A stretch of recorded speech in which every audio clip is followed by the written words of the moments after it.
This is a review of a compound sliding miter saw, and it's part of an equipment review that I'm doing a series of videos for. All right, Jim Vanderscaff, Down East Wood Art, welcome to my shop.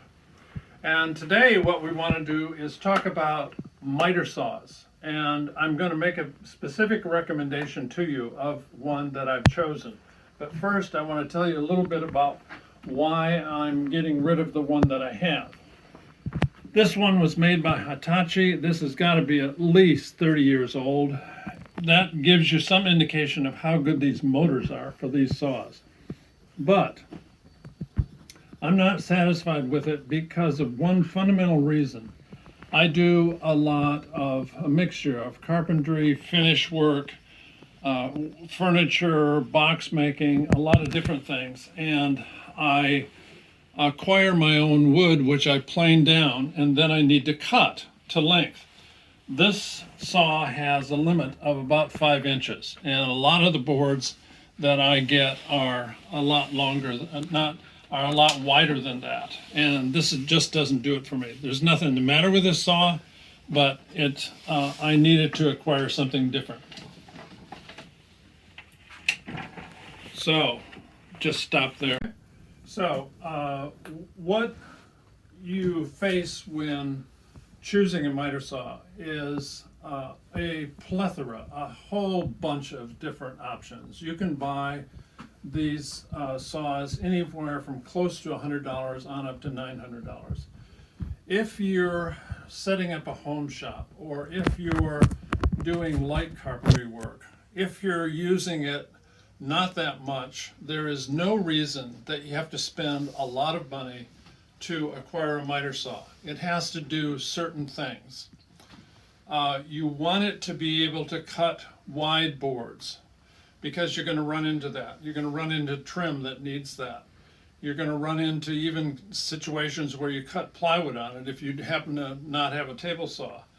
And so the other thing, my criteria, is to use a 10-inch blade. Why 10-inch versus 12, which you can get? Well, I happen to have other pieces of gear that use a 10-inch blade. So if I sharpen all my blades, I've got a spare blade that can go on this miter saw. So that was one of my choices. And if I go down to 10-inch, then I want a sliding miter saw, because that gives me a wider board length that I can choose. So we'll talk about, this is the one I chose. It happens to be from Harbor Freight. It's a Chicago Electric. It happens to be made in China, but these are all the specific characteristics. You can see that it's 120 volts, it's 15 amps. It's a standard, miter cut. It's a compound bevel cut of 45 degrees one way, and it cuts miters either way, because it can lean over and move to one side. So I'll show you those features. This is one of the nice things. You can cut a miter all the way from 45 one degrees, 45 degrees the other way. And if you heard that click, it's because it's got built-in stops. It happens to have built-in stops at 45, 30, 22 and a half. There's probably one at 15, although I seldom use that. Yeah, and also then at 0. The other thing that it allows you to do, we're unplugged now, so I feel comfortable demonstrating all this stuff, is when this knob rotates, then the entire saw tilts over on its side. It only tilts 45 degrees to the left, but you can do cuts 45 and 45 to the left, just like that. So it's a nice feature. One of the main concerns that you always have with a saw like this is it going to cut a straight cut? Is it going to cut a 45 at 45 when it's set at 45? Is it going to cut a straight cut when it's set back at 0 and the blade is just doing a 45 cutoff? Well, here's one way that you find that. Take a look, Alex, because I'm going to show this. what you do is you put your square right up against there, and then you look for this edge and you make sure it's flat against there, and you can see that that's perfectly a 90-degree angle. Okay? Now, was it that way when it came out of the box? No. And the manual has the ability, if you focus in on the back, Alex, you can see various set screws. There's one there, one here, and there's two over on this side. That allows you to move this back fence at a slight angle and adjust it so that you get it to 90 degrees. So that's one feature that I really like. I have the need to cut long boards, but I want to use this space for when I'm building up a project, when I'm doing a glue up, when I'm laying out things that I need to lay out that I'm not on my workbench with. So what do? Well, when I have a long board to cut, I've made these little devices. They're very simple, just made out of scrap wood, and they happen to be the exact same height as the top of the surface that I cut on. I've made more than one, and let me just show you an example of what I mean by using them. When I have the blade set up like this, the table set like this, and I'll cut on the correct edge, it lays flat, and I can make that cut. The other thing that you can do is use this device, which is a hold down, and it just locks that board in place. You want that capability because you don't want this board moving around when I make that cut. So that's a really nice feature. The only problem is you can only use it on one side. You don't have the ability to, you can put it in on this side, but you have, if you focus over here, Alex, I have a limited ability to put it, I can't clamp it down like that. I can only clamp that board down like this. Okay, so that's how we do long cuts. Like I say, I've made up a couple of these because a lot of times I have a 12-foot board in here. That's how I acquire the wood. And I just put them on both sides and center this in the middle of the table, and then I'm all set. Other features of this saw that I really like, I'll show you.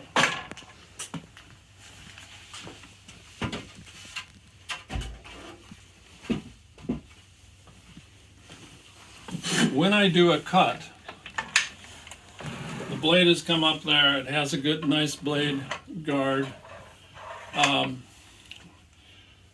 When I'm going to do a cut like that, I have to have my finger on this yellow and this device here to make it work, to turn the saw on. So when I bring it all the way back, then I go through like that. I don't know if you noticed, but now it's locked in place. So that's a really nice safety feature. And the way you release it is right back here. There's just a little locking pin that snaps in place right there. That allows you to take care of that. All right. Right in here, Alex, right down here is the indicator for a bevel. And that's, you make that adjustment by releasing this and then tilting the saw to whatever angle you want. And it stops back at 0. You also have on this side, right here, you have an adjustment that allows the saw to hit a stop. And it's, if you focus right in here, this pin comes down and hits that stop, and so you can adjust how deep that blade goes. All right. Another thing that I like is this tray or this insert can be taken out. And this is way too wide. This is good for general purposes, but if you're going to cut anything that has a tendency to splinter, I'm going to redesign this, make it out of plywood, and make a zero clearance insert for that. That'll work very nicely. So the motor is plenty powerful enough. One other thing is dust collection. This is, a bag that all these saws have, and dust collection on these devices is really not total by any means. If I saw something like this board that I just had there, only a small portion of the dust is going to go in this bag because it's going to shoot out around that board. And that's just the way it is. You can improve that slightly.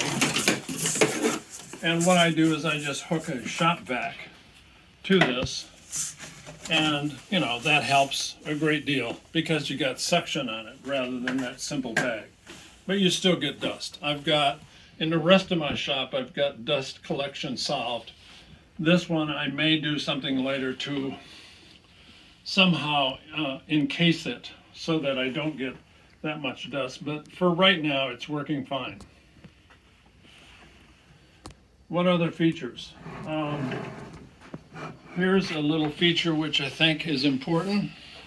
Right down here where my finger is, there's a little adjustment screw that allows you to tighten this down or out, in or out, so that it's flat on the table, because you don't want this saw jumping around. I'm not tied down to the table, but if I was to let it hang over the edge, then I've got the concern about the saw tipping, and I certainly don't want that. That's a safety thing. So the other thing is, I indicated before that this saw does not come with a saw blade. Well, saw blades for miter saws typically are not the kind of quality that you want. You end up buying a replacement blade because they don't really put a lot of energy into choosing the right kind of blade. So I was very happy that this saw didn't come with a blade, because one of the most important things is to have a very sharp blade when you're making these kinds of cuts. And I'll show you what I mean. I'll cut just a simple piece of stock. This is just a trim board that I used on an Anderson door that I was putting in place. We'll cut it at 45.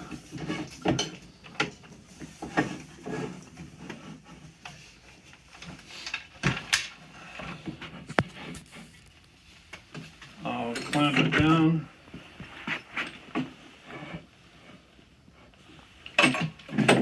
Oh, one other thing people like on these saws is laser guided cuttings light that shows on here.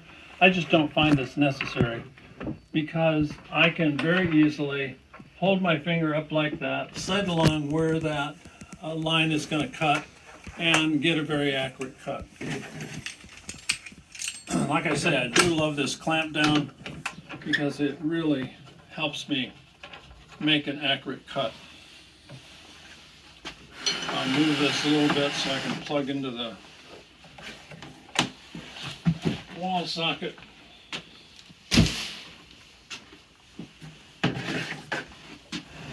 A little bit more.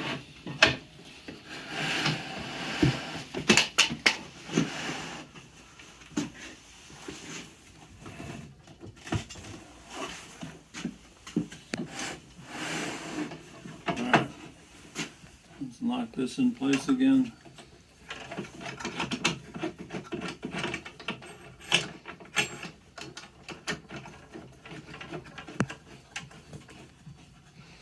All right, good. And I've got room to cut. All right, so let's turn the vacuum on.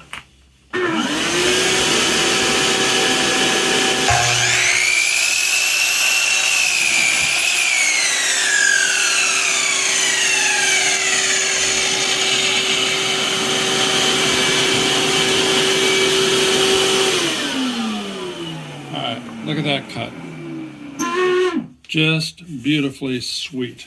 And I'll show you how accurate it is. We can do this.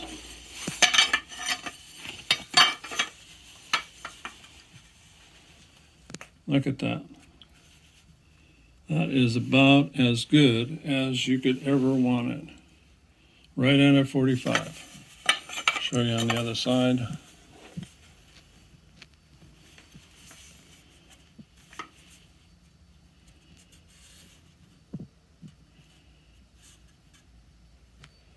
I don't feel any difference all the way across that 45. Now, granted, that's a small piece, but I used these in cutting the trim for the Anderson door I just put in, and it was good.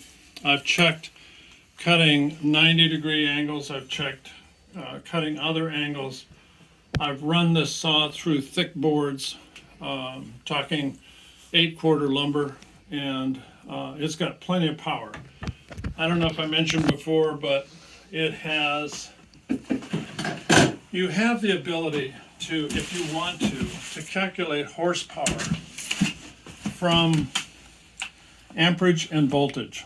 And if you just Google search online, calculate horsepower from amps, you'll find that this saw at 120 volts and 15 amps and 90% efficiency is about 1.9 horsepower motor, which is more than enough to cut any kind of wood that you have.